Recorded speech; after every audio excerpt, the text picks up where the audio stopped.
Greetings, everybody. It's a beautiful late November day out here at the Petrik farm. I hope everybody had a great Thanksgiving and is back into the school mode and getting stuff done. We're just going to bring you up to speed on what's happening out here at the farm today.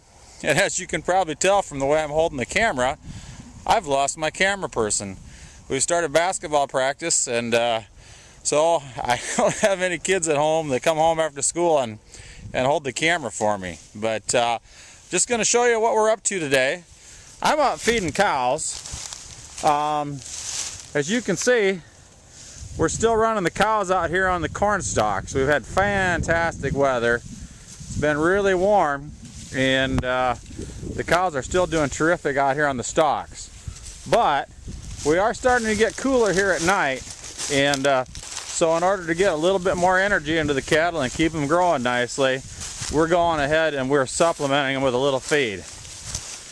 Now, hay is really expensive this year, and so we're just hand feeding them about 10 pounds a day for each head. As you can see, we've still got the calves out here as well, and we'll probably continue to just run them on stalks also until the weather turns against us. But everybody's getting along well. And one feature you'll probably notice about our calves that has changed since our last video, if you'll notice how long their hair is getting. Mother Nature's telling them that the weather's going to get cold one of these days, and as you can see, they're really getting some long, thick, sleek hair. They're getting their winter haircut on just like your dog probably does at home. And so Mother Nature knows what she's doing to help get these animals equipped for the winter. Again, we're getting a lot of good free feed out of these corn stalks. They've done a great job of recycling some of these corn stalks for me and cutting down on their feed bill. So it's been good for my economy, and it's good for the ecology. We're going to go ahead and head out to the field and hop in with Jared and make a lap in the tractor, I think. We're still working on some field work operations out here at the farm too. Normally, we get excited about starting field work as soon as we get done combining, but because we've been so dry this year, we decided to put off a lot of our tillage operations until late. And so we're hoping to go in here in the next week and kind of finish some of these jobs up right before the weather gets cold. Because if we'd have worked this ground a month ago, we'd have already had a lot of evaporation take place, and we'd have lost a lot of valuable moisture from the soil.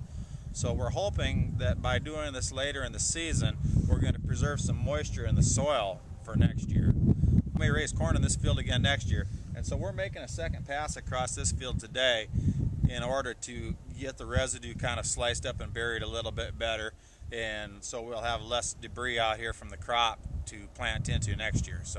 But we think by making two passes out here today that we'll be better prepared come springtime in case we decide to plant corn in here again.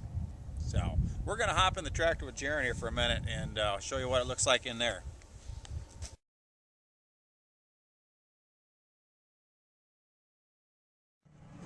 We're out here with Jaron making a couple laps with the disc.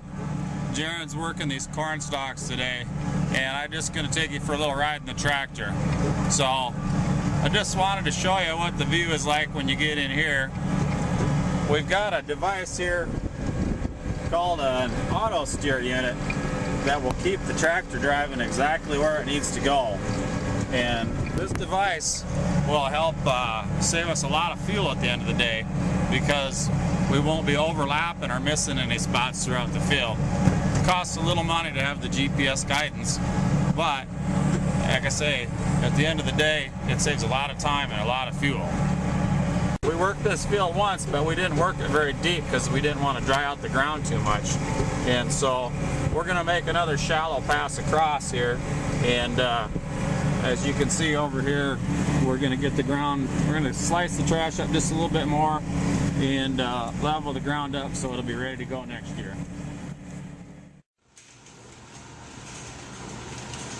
Like we do every month, we got a new set of pigs in again last week. So while you guys were all out getting your shopping done on Black Friday, we were up gathering these pigs up and giving them their shots and bringing them home to get them in the nursery here. So piglets are no longer on pellets, and we've switched them over to ground feed. So we're getting them moved over to a little bit less expensive of a feed product. So the diet we're giving these guys now consists of some ground corn and some soybean meal. We've got some oats in there so that the pigs have a good source of fiber. And then, of course, we've still got a few milk products in the feed to, you know, give them a little taste of milk to keep their appetite up good, and it's really a highly digestible protein. And then, of course, we've got some vitamins and some trace minerals, kind of like the vitamin or trace vitamin mineral that you might take like in your Flintstone vitamins. That's basically supplied in the feed here as well. So these guys are off to a good start.